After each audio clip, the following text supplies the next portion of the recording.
Alright, so I'm just gonna make a video really fast. I'm gonna have to start this over because I don't want to make a funny video. Okay, so I never do that. I never start over. I'm outside. It's sunny today. It's really cool because it's gonna be springtime and it's gonna be Easter. So I gave up meat this year for Lent. Everybody gives up something different, and I gave up meat. I did that last year, and I really liked it. Now it's going to seem like cheating, but it's like kind of an interesting concept because I guess the point of Lent, in a way, is to teach people who are not like uber religious to do things. So uh,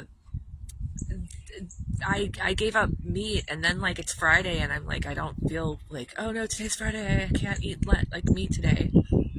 I'm like, today's Friday, I can't eat until such and such time. I'm gonna fast. So it made it easier for me, and it made me like more prepared to do like even harder, more difficult things. Like so like I've been not the whole time, but especially like the very first Friday I did, like I didn't eat until after 5. So I just like had my coffee and didn't eat anything until after 5. Just like a major fast for me. And I just like had like a light meal or something.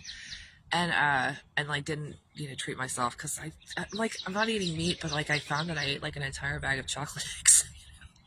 I'm like, how can I not eat meat and then eat all the chocolate Cadbury eggs? So anyway, so I'm doing that, and I just like I keep up with the religious people if there are any. If there's any religious out there, hi. So anyway, I was just on and I saw this father, like this whoever, Father Oberon or something. I don't know his name. Oberon, I don't know whose name that is. You can look up Oberon and find out whose name it is. I think it's a character in a book. It's actually, yeah, it's the guy from Kurt Vonnegut, the doctor, the guy who told us that you can do something kind of cool and like become an honorary doctor. I always like was like, hey, I want to be an honorary doctor. We'll see.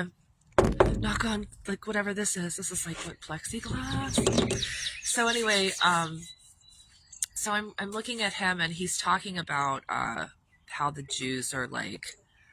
This was really cool for me this morning. So I already knew this because I've been like studying this kind of stuff for a while now. But the Jews like didn't like not take their blessing, and so to speak, because some of them did, like for real, like in a big way. That's why we have the Bible.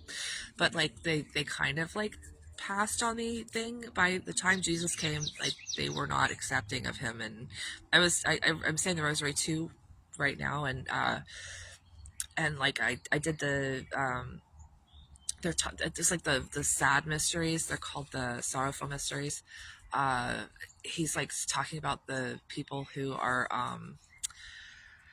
how the Jews are like crucify him. So it's like they're like really gung ho to kill him, and he's like forgive them and all this kind of stuff, but they really want him to die because he's such a bad guy.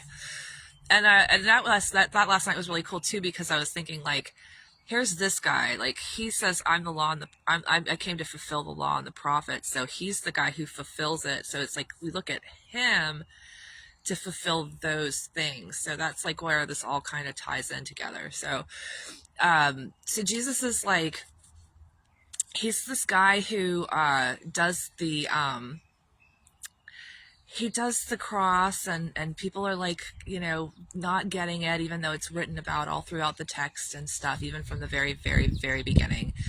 And so we're thinking about Jesus as the person who is saving us from our sins. And what we do is we have to realize that the compassion and the goodness is the part that's the most important part through Jesus, because like the laws and everything, even though that they're important, he makes it obvious that like what we really want is for the most part to be good people.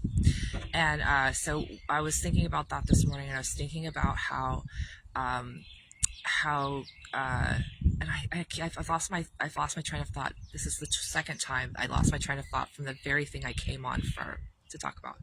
But anyway, so Jesus was the guy who I was talking about. Oh yeah, so the Jews didn't want to be the Oberon, who was a Kurt Vonnegut character, wanted to like tell us that the Jews did turn down their blessing or whatever.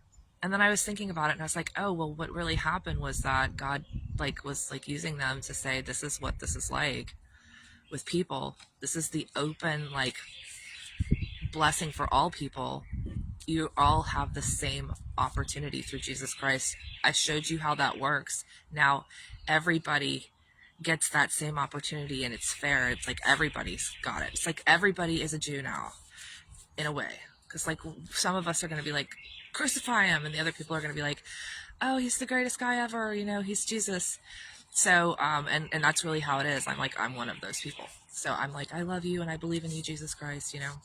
And that's the open gift that we all have. And then like lastly, because I went off on a tangent, I was like thinking about it and I was like, through the law and the prophets and him being like a good guy and everything, and I'm like, God says, my ways are not your ways, and that's what he's talking about. We're like lawful, and we're like very stringent, and like we can't get away from like, you better do this or you're not a good person, you know what I mean? But being a good person is about being a nice person and like doing good by other people. So, and it's really kind of beautiful. And I was thinking about that, and it's like, I'm like open-minded to like a lot of things, especially like other religions and races and stuff. And like where I'm like, I know Jesus is like the Messiah and that means something.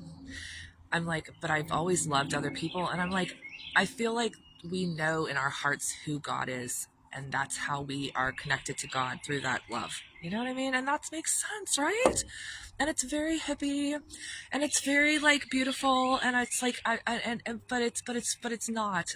It's just people being good, and there's like ones that, you know, like dress up in cassocks, and there are people who are like just real loving, and there are people who are like doing the best they can, and it all works out at the end.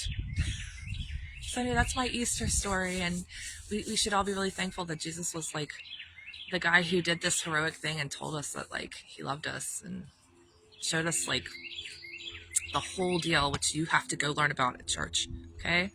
Or else you're dying in hell. I'm just kidding. It's not my message today.